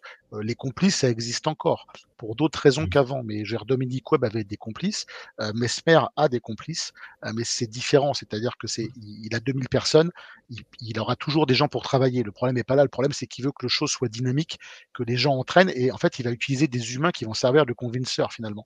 C'est-à-dire qu'il va avoir des gens sur scène, il va utiliser un complice qui, lui, va faire comme s'il était hypnotisé, il va être très démonstratif, donc ça va entraîner les autres qui sont vraiment être hypnotisés à être encore plus démonstratifs. Donc c'est dans un autre but finalement que du pur complice, mais ça existe encore, ça existait du temps de Dominique Webb, ça existe sur les grosses prods, on va dire, voilà. Mais encore une fois, c'est pas du complice au sens, il peut très bien travailler sans, quoi. Donc, voilà. Mais c'est vrai que la street, ça te permet de bien gérer, de bien pouvoir te concentrer sur les personnes, c'est-à-dire de ressentir ce qu'elles ressentent, leurs émotions, par quoi elles passent, les signes, etc. Quand tu es sur une scène, c'est compliqué parce que pour moi, le plus compliqué quand je fais de l'hypnose de spectacle, c'est pour ça que j'en fais pas monter énormément. Je suis contre avoir 50 personnes sur scène. Déjà parce que ça apporte rien en termes de show à part un visuel. Oh, c'est impressionnant, il y a 50 personnes au sol.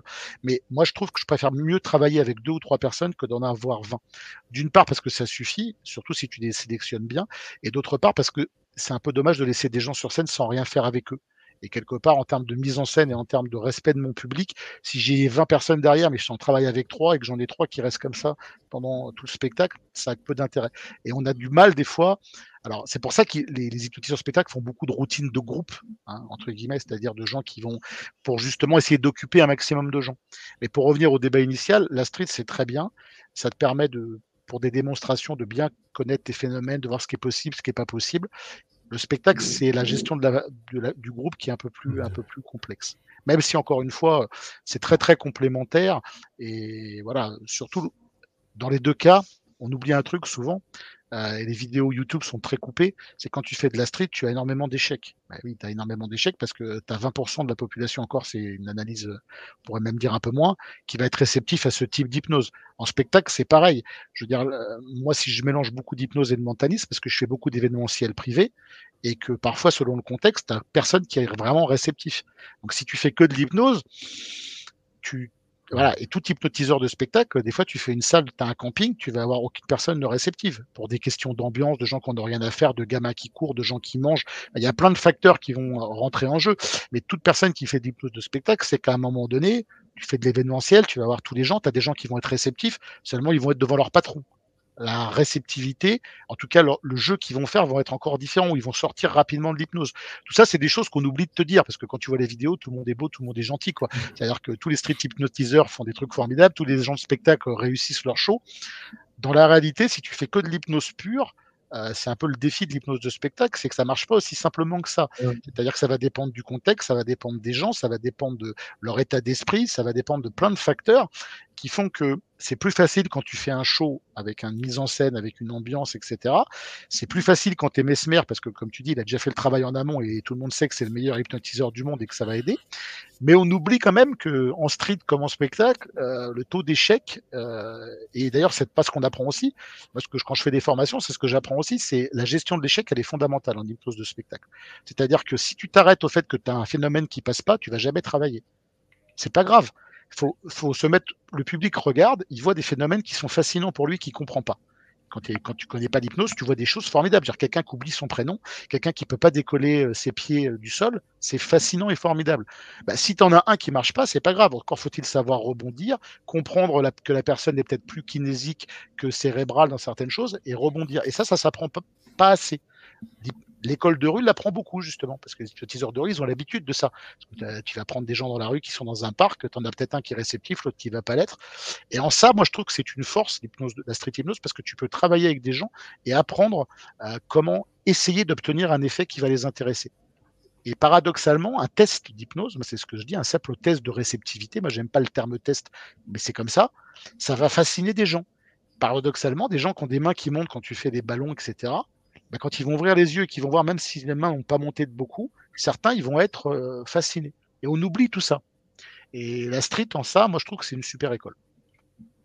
Et oui, l'hypnose est fascinante par essence même. Donc, dès qu'il y a un groupe, ça amène aussi Après, ce que tu soulignes aussi, en spectacle, il y a une trame à suivre.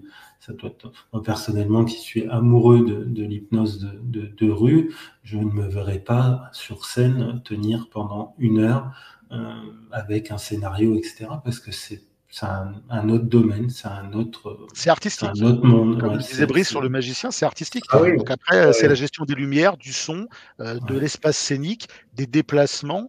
Il y a plein de choses qui rentrent en compte et qui sont beaucoup plus compliquées que la street. Je préfère je suis toujours admiratif en hypnose de scène, justement, comme le soulignait Michel, de la gestion du groupe. Parce que alors là, chapeau, hein. Chapeau, parce que moi déjà, quand je dois gérer une transe du patient et l'opérer en même temps, je me dis, bon, je me dissocie par rapport à mon boulot et je gère la transe en même temps. Mais là, quand tu as 10, 20 personnes ou même 5 à gérer, c'est très complexe. C'est très complexe et c'est pour ça que c'est vraiment un talent. Moi, j'ai une profonde admiration pour la magie.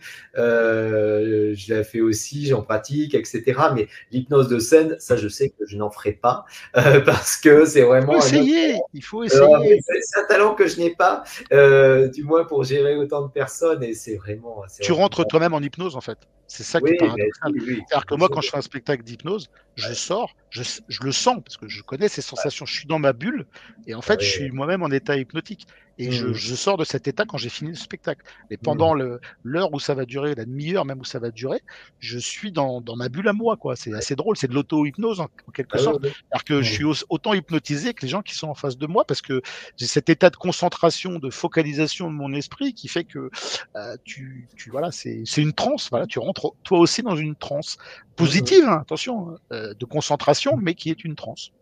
Transcollectif. Tu sais, j'en parlais dernièrement avec des amis hypnothérapeutes, ils sont allés voir Mesmer et ils m'expliquaient que même les 5 premières minutes, avant même qu'il y ait les tests, il y a déjà des gens qui tombent déjà en hypnose. Tellement ils sont conditionnés à Mesmer, ils sont déjà, parce que dans l'inconscient collectif, depuis combien de temps Mesmer? 15 ans, 10 ans, je pense, en France, sur la télé, les spectacles, les tournées en France, c'est énorme. Si tu arrives à convaincre le cerveau et cet esprit gardien que l'hypnose existe et que ça fonctionne, forcément, tu vas gagner énormément de temps quelque part. Et là, c'est ce qu'il fait, parce qu'en fait, il passe des spectacles, ses anciens spectacles, tu as une lumière particulière, donc c'est un conditionnement finalement du cerveau à accepter. Alors certes, ça restera sur des gens réceptifs, mais finalement, c'est pour ça qu'on explique à toute personne qui commence l'hypnose de jamais dire « je commence l'hypnose ». Bonjour, j'arrive. J'ai lu un bouquin ce matin, je vais essayer de t'hypnotiser. Ben, forcément, on sait que ça va diminuer les chances de réussite de manière stratosphérique parce que finalement, la personne va comprendre qu'on n'est pas. Alors que si on arrive en disant, tiens, ça fait des années que je fais de l'hypnose, je suis internationalement connu dans mon quartier, tout ça, voilà, ça va fonctionner différemment. Tu as même des gens, Mesmer, effectivement, qui tombent rien qu'en le voyant. Où il a à peine commencé à faire une démonstration et j'ai vu un gamin de 14 ans derrière qui s'était écroulé. C'est assez fascinant en fait dans le fonctionnement du cerveau, quoi. Tu veux qu'on conclue, Marc?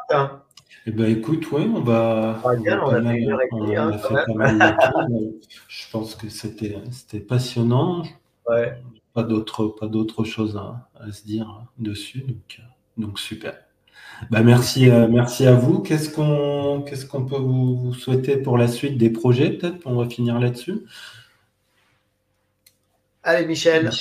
Écoute, moi, beaucoup de spectacles en ce moment en préparation, et puis j'essaie de faire des choses un peu originales. Tu vois, là, mon prochain spectacle, c'est sur la nostalgie de l'école. Ça s'appelle Hypnostalgie, et justement, ça mélange le mentalisme et l'hypnose, on va le dire, de ce retour dans l'école et de tout ce qu'on a pu vivre de positif dans les cours de récréation comme dans les salles de classe avec des livres anciens, avec des choses comme ça. Donc c'est en rodage, mais comme je suis assez perfectionniste, je modifie plein de choses au fur et à mesure. Voilà, c'est un peu mon actualité du moment. On te retrouve, du coup, je suppose, en saison. Alors, moi, je fais beaucoup d'événementiels privés, et puis en public, je fais beaucoup de festivals l'été aussi, parce que je fais des spectacles d'hypnose, mais je fais aussi des spectacles qui mêlent le théâtre, le combat, l'escrime, plein de choses. Donc, je suis un peu, c'est pour ça que j'aime bien mélanger plein de choses dans mes spectacles d'hypnose. J'avais fait un spectacle qui s'appelait Hypnoliwood, où on avait des cow-boys, voilà. J'aime bien un peu le multi-artistique, voilà. Donc, on peut peut-être se croiser dans tout le sud de la France prochainement, dans des festivals médiévals, Renaissance, plein air, et puis des conférences un peu plus sérieuses sur l'hypnose de spectacle, comme celle que Brice connaît. Super. Okay. Toi, Brice, tes projets Ouais, j'ai plein de projets. Alors moi, j'aimerais juste, alors je ne parlerai pas de mes projets parce que c'est des projets, mais en guise de conclusion, j'ai sorti pas mal de bouquins là, de ma bibliothèque, et je voudrais juste vous les partager pour ceux qui s'intéressent à l'hypnose de spectacle. Alors, sur le magnétisme, alors là, j'ai les originaux, mais ça, vous ne pourrez plus les trouver, de Deleuze, Histoire du magnétisme animal. S'il y a un truc à lire, c'est ça. Vous le trouvez en PDF sur BNF, etc. De la même façon, il faut lire Les Nains de Cuvillaire, ce qui est, à mon avis, le seul auteur à lire au XVIIIe siècle. C'est bien écrit et c'est extraordinaire. J'ai l'impression d'être à l'apostrophe et de présenter les bouquins à la fin. Qu'est-ce que j'ai pris ? Alors, un peu dans le désordre, hein, ça vient comme ça tombe sous la main. Donato, des bouquins sur la magie, sur l'hypnose. Voilà. Les Donato, c'est lesquels que tu as? Du coup, ils sont deux. Pratique de magie et hypnotisme, magnétisme, suggestion. Ensuite, extraordinaire des bouquins, le Body Book, Walford Body, le mec dont j'ai parlé, qui est le Derren Brown du 19e, début 20e. Et là, il y a plein de trucs d'hypnose et en même temps, son histoire est incroyable. Dans les vieux bouquins, les bouquins de Dixon, alors là, il y en a 4, là.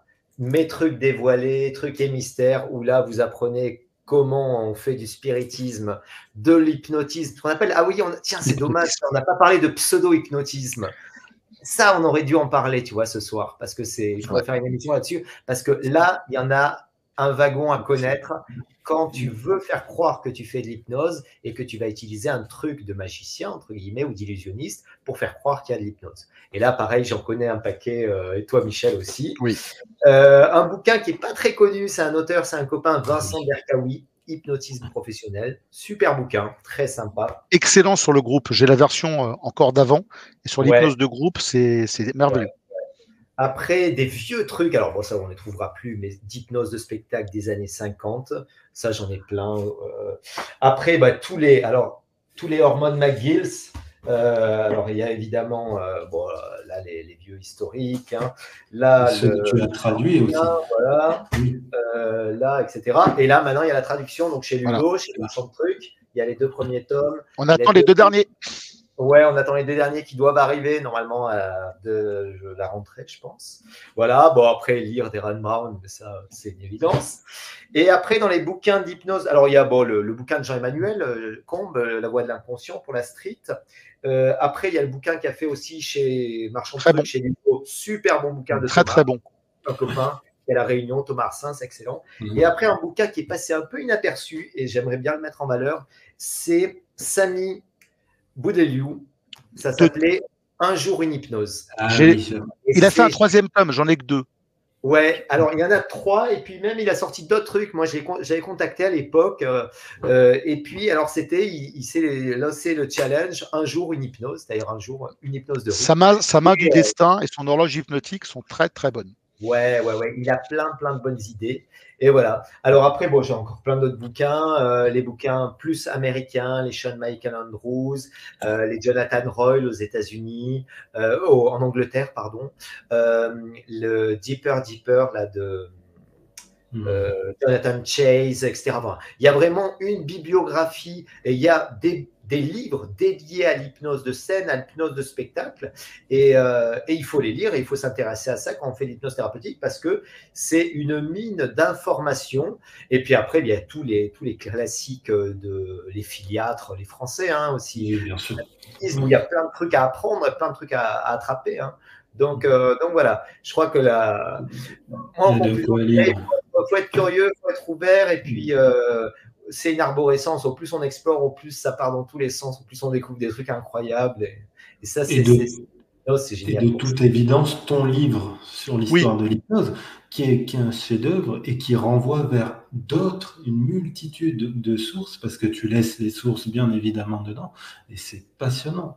Moi, je sais que ce livre. Pas aller jusqu'au terme chef-d'œuvre, j'aurais pas le prix Nobel de littérature, je pense, mais en tout cas, ce qui est intéressant, c'est que c'est un bouquin qui fait des ouvertures. Voilà. Il y a plein d'ouvertures et ça vous dit, voilà, intéressez-vous à tel auteur, allez lire ça, allez creuser. C'est le plus complet en français sur l'hypnose de spectacle. Pas de fausse modestie, c'est le plus complet. C'est le plus complet en français sur l'hypnose de spectacle. Enfin, l'hypnose de spectacle, l'histoire de l'hypnose, c'est le plus complet que je connaisse en français, et j'en ai beaucoup en français. Je pense qu'il n'y a pas autant d'éléments rassemblés au même endroit dans un même ouvrage en français à ma connaissance. Ouais, ben là on bosse sur la 2e édition relue et il y aura encore plein de trucs en plus. Voilà, donc work in progress comme on dit. Voilà, ça fait partie des projets aussi. Ben super, pour la conclusion, parfait. Merci à vous deux, puis peut-être à bientôt en Merci vrai. Marc. Merci. Au plaisir. Oui.